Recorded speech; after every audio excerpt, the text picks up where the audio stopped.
Hi, I'm Heather Monthy from the About the Tea and STEM podcast, a part of the Education Podcast Network, just like the show you're listening to now. Shows on the network are individually owned and opinions expressed may not reflect others. Find other interesting education podcasts at edupodcastnetwork.com. Answer the what if questions. Like, do not leave them unanswered. So if I wake up in the morning, I'm like, what if I'm having a bad day? What if this happens? Reflect on the strategies that I previously used to get through that situation. Welcome to the Burned In Teacher Podcast. I'm Amber Harper, and the educators on this podcast are brave enough to share their stories of burnout with the world. On BIT, we get real, we get honest, and we take action. Action against the burnout with stories from burned out teachers, advice from experts, and actionable steps you can take today to beat the burnout and become a happier, more fulfilled human being. Let's get started. Hello there, Burned In teachers, and happy Monday. I'm so excited that you've decided to join us today on the Burned In Teacher Podcast.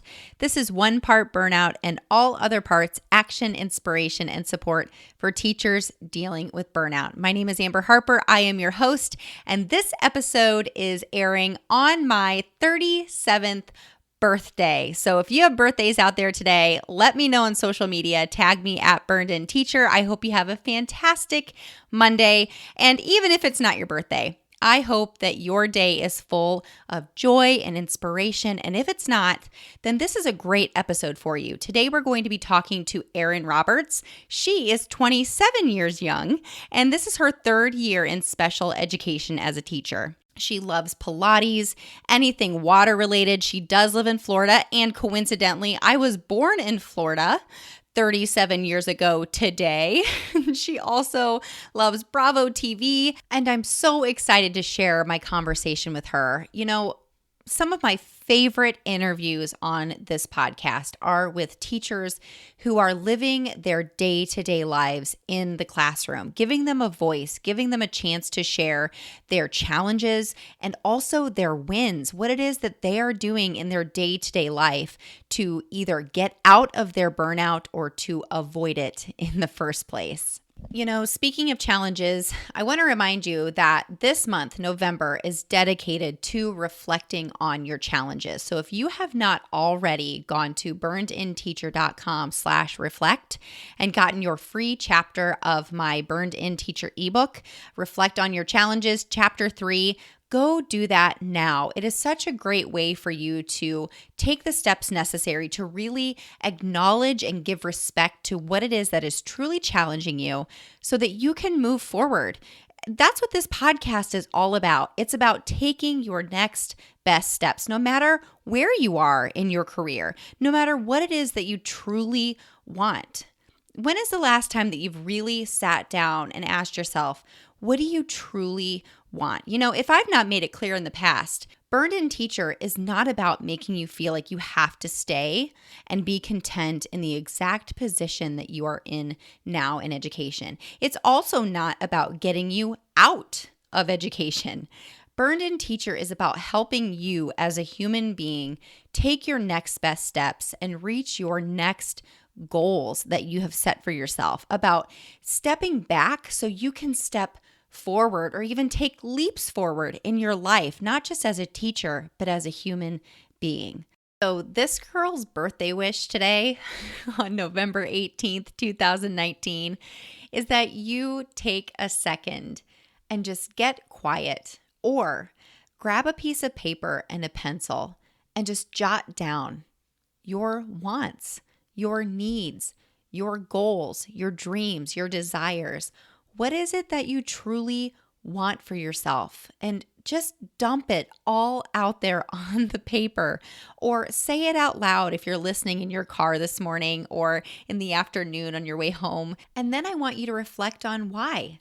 Why haven't you tried or reached those goals? What challenges have been standing in your way? Check out episode 49 if you need the steps, because that's what's going to help you take your next best steps in your life, this one life that we have. And then I want you to go to facebook.com/groups/burnedinteacher and share your thoughts with us. So without further ado, let's jump into my interview with Erin Roberts. Hey there, Burned In Teachers. I'm so excited to introduce to you my guest today from the Burned In Teacher Facebook group. Her name is Erin Roberts. Erin, welcome to the Burned In Teacher podcast. Thank you. I'm excited to be here with you. So she and I have been chatting before we jumped in and started recording, and she's so excited to be here. I'm so excited that she's here. I love having teachers from the Facebook on to tell their stories and have their voice be heard. And she's got a really great message to share with you all today. But first of all, Erin, will you please start out by telling us a little bit about you, both as a human being and as a teacher? Yes, that's one thing I feel like I get caught up in. I only describe myself as a teacher. I really enjoy anything to do with water. I live in Florida, so I love the beach, the pool, being outside. Pilates has really helped me a lot in my life. I go 5 days a week in the summer, twice during the school year. I really make an effort to get there. College football, War Eagle. So I just enjoy life and sports and just really am working on just being in the moment. That is fantastic and such a good message to share with teachers because there's so much to distract us from the moment. All there is to do. Absolutely. Yeah, definitely. So tell us a little bit about yourself as a teacher. Tell us, how long have you been teaching? What is it that you do in the education space? Okay, so I am just going into my third year of teaching self-contained. All of my kids have severe and profound autism. I am currently getting a whole new batch of 6th grade students. Last year, I was 6th through 7th. And my very first year teaching, I was actually an inclusive kindergarten teacher. So I had kids reading on a 4th grade level all the way to severe autism, which I found very challenging. But I did really learn how to differentiate the work for my kids. I have 9 kids and 2 paraprofessionals who I get to work with again this year. I say a strong team is absolutely everything. Oh my gosh, it really is. Strong teams, strong leadership, it all makes such a huge difference. So because this is the Burned In Teacher podcast, now we know a little bit about your background, who you are, where you are, who you teach, who you serve. Tell us a little bit about, and I know that you have a passion for serving teachers who are struggling, a lot like me. So tell us a little bit about that.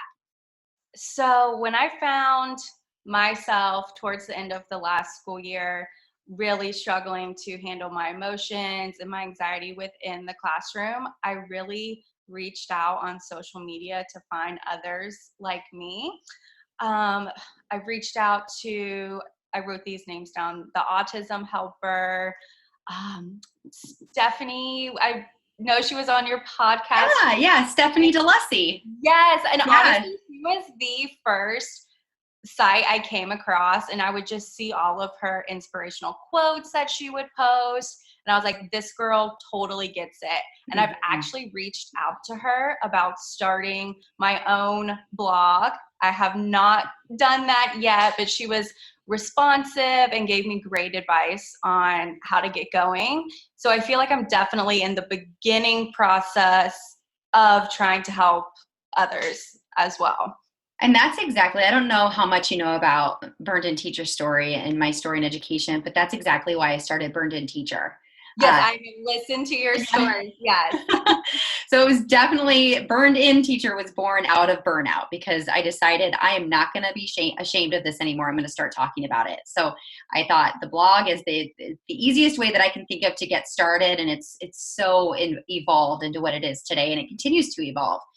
So I'm cheering for you. If you have any questions, you need to let me know because I will totally help you out. There's no way I could have continued and done what I've done with Burned In Teacher without the help of people who just want to do good and help others to be supported. So we can keep in contact.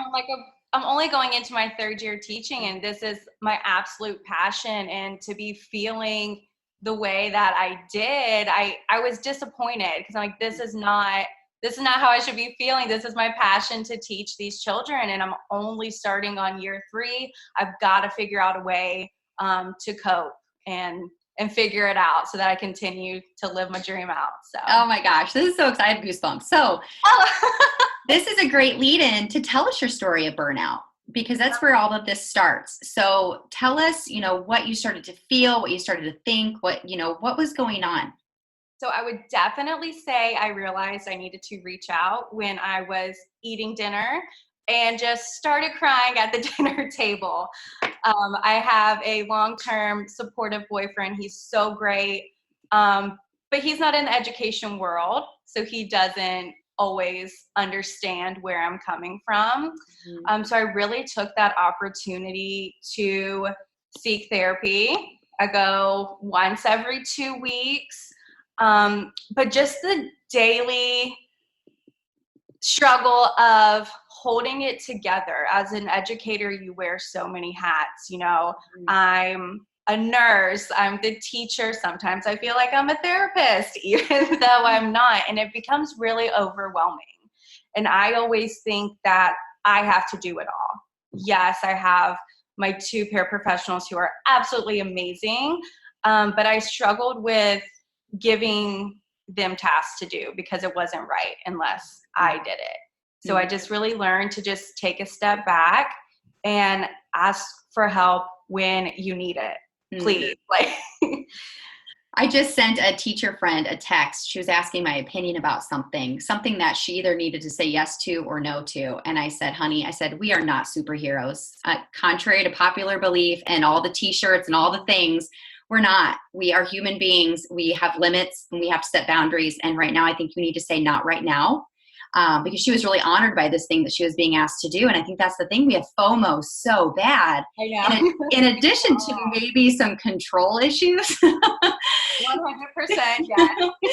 So I told her, I said, there's always next year. There's always next year. And it's an honor that you were asked to do this, but you have this other thing you're committed to. You cannot do it all. You can't. Yeah. You can try. Yeah, you can try, but then you may end up feeling burned out. If after today's episode, you're wanting even more, check out this month's Burned In Teacher podcast freebie at burnedinteacher.com/reflect. In it, I break down what it means to reflect on your challenges, because Burned In is an 8-step acronym. B stands for begin where you are. U stands for understand your teacher brand. R is reflect on your challenges. N is nurture your strengths. E is extend your reach and possibilities. D is determine your long-term goals. I is initiate lasting change. N is never settle. So go to burnedinteacher.com/reflect and get this month's Burned In Teacher podcast freebie. Chapter 3 of my ebook, Burned In Teacher Training. 8 steps to go from surviving to thriving in education. Enjoy the chapter, take action, and burn on. So aside from the crying, what were you feeling? Where did you start? So definitely overworked and overwhelmed. A lot of my students this past school year had extreme behaviors. I have a behavior team. I am trained as well. Towards, I want to say, February, March, it was just overwhelming to me. The smallest thing that happened would make me break down, and I would be tearing up at school. I would have to go to the bathroom and take a breather. Just not that I was ever scared of my students, but it just felt so, just feeling like I have to do it all and not delegating tasks to others, let others come in and help me. Mm-hmm. If I couldn't fix the situation, I was bringing it home with me. I would dream about my kiddos. I was constantly thinking about, how can I fix this? How can I make this better? What am I doing wrong? What am I doing to cause this? And my brain never, ever stopped. Was there a specific situation or a certain incident that happened that finally, was there something that happened that day when you started crying at the dinner table? Was there something that was just, the straw that broke the camel's back? Or was it just, what I say, burnout is a slow burn? Was it really the culmination of all of these things that you were mentally trying to figure out? believe it all just came rushing to me, and I was questioning, can I even do this? Mm-hmm. Am I capable? I mean, I can't just leave these kids. I love my job, but am I capable to continue this school year and make it work? And I knew deep down that I could. I just really needed that confidence boost to keep going and reach out to professionals just to help talk through it on days when I feel that way. Yeah. So before the therapy, and I want to hear some details about that, but let's back up even before that. Can you tell me, did you talk to anybody about it? Your boyfriend? Do you have a teacher bestie or your mom? Or was there anybody that you confided in and sought support from? And I have to definitely, I definitely need to say something about, the difference between venting and seeking support. Was there somebody that you sought support from? All of the above that you just mentioned. I'm watching you. My parents and I are very close. I've actually called my mom from school before during one of my breakdown moment, and she helps just talk me through it to, breathe, remember my core values, why I am there. Not many people want to take these types of jobs, and it's just, everybody always says, oh, you're so special, for doing this job. I don't know how you could do it. And sometimes I think, I don't know how I do it either, but, just deep down, it's my passion. And honestly, the good days outweigh the bad. You just touched on something that's so, so important. I've talked about it here and there on the podcast, and shout out to my small group program members, but you said you had to come back to your core values. And when I first say that to teachers that I work with, they kind of look at me like, what do you mean? So tell me a little bit about your core values, if you don't mind getting a little vulnerable and sharing what they are. Tell us, if you can, what those are and how you came to them. So, okay, I'm going to try and explain this best that I can. Sure. So my core values within my job is to just ultimately be that person to make a difference. Even just the smallest thing for my kids is the biggest thing ever. So really just being that person to be patient, to be kind, to show compassion. It's just really what I feel in my heart, and you have to be that person for these kids. And sometimes I just have to step back and take a reminder that, listen, to get a little spiritual with it, God has a plan for me, this, I truly believe that, and that this is where I'm supposed to be. I'm not going to have a task that I'm not capable of. So I truly believe that. So patience, kindness, and compassion. Compassion is one of mine, so you and I have that in common. You gotta have that somewhere. Oh, you do. You cannot work with teachers or kids without being compassionate. That is for sure. 100%, yes. Yeah. So tell us then, once you started the therapy, and let me back up, because here's what's really coincidental. Now, I don't know exactly when this is going to air, but I did do a Facebook Live about actually reaching out to your school and finding out if they support therapy, the cost of therapy. And if because there are a lot of schools that are starting to pick up this idea of, wow, we have got to offer this mental health support for our teachers if we want to retain our teachers. So there are a lot of schools actually, and some teachers don't even know this, but they will pay for your therapy sessions. And if they don't cover the full cost, some insurance companies will cover the cost. So I tasked teachers in this Facebook Live. I said, do the research, find out the facts, get the support that you need, and don't let fear of asking questions hold you back. So did you do anything like that? How did you find your therapist? What are the steps that you took there? So I went to my insurance online. I looked up my coverage. I am fortunate that my mental health is 100% covered. I have no copay, which is amazing, because I hear the copays of other people and I'm like, oh my goodness, that's expensive. And I think that's what can turn a lot of people off, is if you can't afford it, especially on a teacher's salary, let's be honest, then you're not going to get that help. So I researched just places close by that mostly handle, experience with anxiety, depression, and I reached out. I'm currently seeing the same therapist. I haven't switched it up. I've been seeing her for probably four months now. So yeah, I just took the steps to look up and see what is covered and what wasn't, and the options nearby. So will you give us some insight on what that looks like when your first visit to a therapist? This really intrigues me because this is a topic that has so much stigma wrapped around it. And I so appreciate you being vulnerable and willing to share this information with us. Will you tell us a little bit about that first visit, how you felt whenever you were walking in versus how you felt walking out? Kind of walk us through that. So when I first came in, I was, nervous, which is okay to be that way. But let me just say, I left feeling absolutely amazing. And that, I felt not so heavy. I felt light walking out. My therapist really helped guide me through the first process, asking me questions, what brings me here, what are the main things that we want to work on together.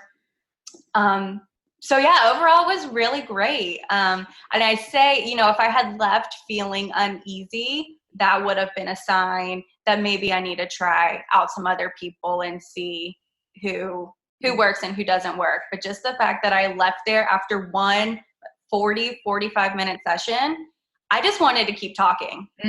Like right now. I'm really glad, Erin, that you mentioned that if you would have left feeling uneasy, that you wouldn't have given up on the idea of therapy, but you would have tried someone else, because sometimes the first time it just doesn't work out. Right. And that's okay. There's tons of people out there, that would just mean I'd have to continue to research and find someone who works, because you have to be comfortable, and that person has to be willing to give you ideas and strategies to ultimately help you. Yeah. And the first step might not be comfortable. You might be uncomfortable stepping out of that comfort zone, but it's worth it in the end. So tell us about the Erin 4 or 5 months ago versus the Erin now, going into a brand new school year. And when do they start school in Florida where you are? So teachers are starting on the 5th. So we have our pre-planning week, and the kiddos are starting, the 12th on Monday. Okay. So right around the corner. Fantastic. I can't complain, though. I've had a great 2 months just relaxing, again, working on myself, prepping myself for what may or may not come. I am so much more confident. I am returning to the same school. The previous school year, so 2018, 2019, I was just starting at this new school. So of course, you're the new teacher and everybody kind of has their cliques. But everybody at my school is amazing and supportive. And this year, I just feel more confident. I just want to share real quick, one thing that my therapist tells me, and I wrote it down, is to answer the what if questions. Like, do not leave them unanswered. So if I wake up in the morning, I'm like, what if I'm having a bad day? What if this happens? Reflect on the strategies that I've previously used to get through that situation. What if I'm overwhelmed? Okay, well, take a 10-minute break. Your staff, they're awesome. They've got this. Go sit in the break room. Don't take your computer. Just go and relax. So really just answering those what if questions to not let anxiety creep in. Because when you leave them unanswered, that is when you're flooded. And trust me, I still work on this. I am not cured, to say the least. Us ever.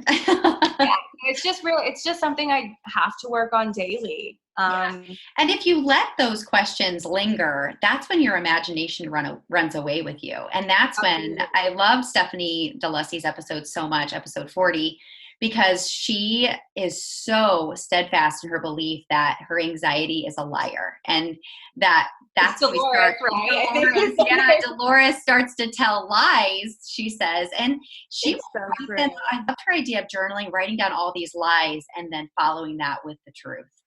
I do the same exact thing. And I actually believe I saw that tip from her, and I brought it up to my therapist, and she's obviously given me strategies, but I brought that one up. I went on a quick weekend trip. I wrote down the things that could happen or the what ifs, and I literally crossed off every single thing because none of it happened, and I had the best time ever. Oh, so that's fantastic. It was very satisfying on the plane on the way home. I was just like, scratch, scratch, scratch. So yeah, great. So what would you tell a teacher if they approached you, or you noticed that a teacher that you were working with, or a teacher online even, was really struggling either publicly, or they just didn't seem to be as burned in as you are, with your insight, with your mindset, with your strategies now? What is it that you would tell them? I know we kind of talked about this a little bit before we jumped on this recording too.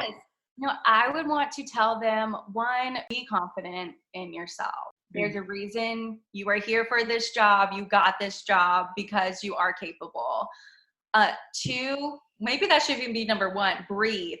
Oh my goodness, please take time to breathe. Take those few minutes if you're able to. So some of us don't get a lunch break. So you have to find time to leave the room, take a breath, come back, and just step back into the room ready to go. And don't reinvent the wheel. Oh my goodness, there are so many resources out there. There's no reason to spend hours creating new material. And there's lots of free resources. Teachers Pay Teachers might be my best friend.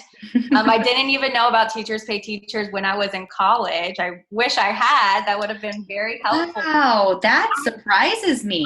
I know. So I would see some girls come in with these poster boards that were like amazing. And I'm like, man, like, where are they getting all? Meanwhile, I'm Googling like Google images to print. And then I realized they're all using Teachers Pay Teachers. How did I not know? So, did you ever ask them? Did you finally ask them, or did you just come up with this realization yourself? I honestly never asked. One girl, and like specifically, I just thought she was really creative. And once I started my first year with kindergarten, I had a first grade teacher across the hall from me, which we're still good friends to this day. And she was like, girl, Teachers Pay Teachers, free. You can even put in a price budget for yourself under $5, or maybe splurge and get a pack of something that'll last you all year. Yeah.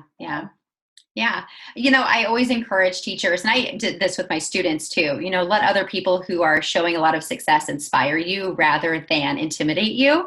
So I like that. Yes. So definitely, when you see, for listeners out there, for you, Erin, when you see somebody that's doing something better than you, ask them how they're doing it.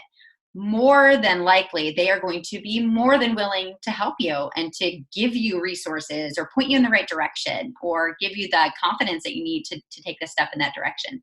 Yeah, and that's one thing too. Just ask for help. Don't be scared. I asked for help so many times previous school year, whether it's to do with report cards, IEPs, maybe something you need for your classroom, just ask. I mean, the worst they could say is, I'm sorry, I can't help you, and direct you to a person who can help you. Yeah. Such good advice. Solid advice. So Erin, before we sign off today, or rather before we go into the Burned In Teacher lightning round, is there anything else that you'd like to share with our listeners today? Yes, and I just thought of this, which brings me to your interview questions, how you just think of things. Share with, if I know some teachers don't have paraprofessionals and you're there by yourself, but find somebody you can confide in. My two paras, once I started therapy, and I told them, like, you guys, I'm really struggling right now. And they were there for me, always offering to do above and beyond, which they were already doing. But just share how you're feeling with them so that they know too. Maybe some days you might be feeling a little more delicate, and they can be there for you and help you. So even if it's not someone in your classroom, find the teacher or whoever, someone that you can talk to who will understand. Such good advice. And building those relationships around being vulnerable is really, really helpful because they're going to need that support someday too. Yes. Absolutely. All right. So let's jump into the this or that lightning round since our conversations get so serious so quickly. It's time to have a little bit of fun. So I'm going to ask you a couple of this or that. You just tell me what comes to your mind first. Okay. Let's do it. Okay. Wild animals or domestic animals? Domestic. Pasta or pizza? Pizza. Oh, me too. Every meal. Yes. And finally, Scooby-Doo or Tom and Jerry? Tom and Jerry. When I saw this question and then I realized how much younger you were than me, I thought she's not even going to know who Tom and Jerry are. Oh, of course I do. Yes. The cat and the mouse, right? Yes. Okay. I'm like, You're like, wait a minute. It ages me a little bit when I sometimes ask questions. I'm like, oh my gosh, you don't even know what I'm talking about. Oh, God forbid my daughters, when they grow up, how I'm going to keep up with the latest trends on teenagers and middle schoolers because they keep I feel like it's already so different from 9 years ago. It's insane. Oh, so true. Well, Erin, I'm so appreciative of your time and your story and your advice and your wisdom, especially being a third-year teacher. You have already learned a lot of lessons, and I really appreciate you sharing them here. Oh, well, thank you, Amber, for the time to share it and for creating this podcast and the Facebook group to reach out there and help others. It's my pleasure, and it is my passion. So I'm so glad that you're part of it. I'm so grateful that Erin took the time to tell her story and to be really vulnerable and open about how she knew that her challenges were so great that she needed help. So don't be afraid to step outside your comfort zone and do something different for the sake of your mental health and of your career. Erin, one thing that she really wanted you to know is that it's so easy to get lost and caught up in the daily routine. And it is okay to ask for help, take breaks, whether that be your paraprofessionals helping you or your administrator or you're seeking therapy. You do not have to do it all, and you certainly do not have to do it alone. There are people out there who are ready and willing to help you. So utilize them for a healthier and happier you. Don't reinvent the wheel. Just like she said, those teachers, those pre-service teachers rather, that she knew in her college classes, she thought that they created those beautiful fonts and posters from scratch, and they didn't. And all she needed to do was ask. Second of all, just breathe. Take a deep breath. I covered this in our episode with Danielle Neufer. Breathe. Take those 3 deep, heavy breaths. And of course, remember that you are capable. Capable Carrie says, I am capable and I am worthy of whatever it is that you truly want for yourself. Now, speaking of that, tune in next week when we talk to Michelle Gano. Now, she is on a mission to bring positive change to schools everywhere by helping teachers to transform their daily habits to overcome burnout and find joy in teaching again. She is still in the classroom, and she's written this wonderful book that she's going to share with us some points from next week. So don't miss next week's episode right before Thanksgiving break, right before we take a time out to pause and be grateful. This interview with Michelle Gano is going to be a fantastic end to our focus on reflecting on our challenges.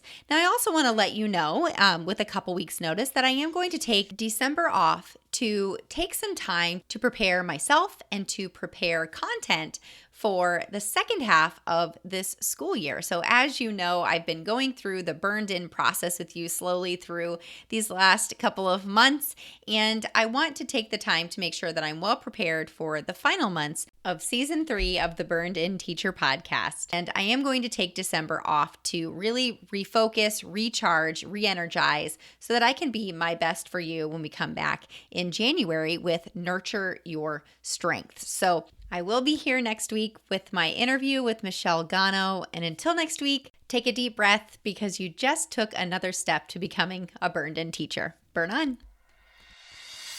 If you enjoyed today's podcast episode, you can head over to burnedinteacher.com where you can access the entire vault of Burned In Teacher podcast episodes and more information about ways I want to help you go from burned out teacher to burned in human.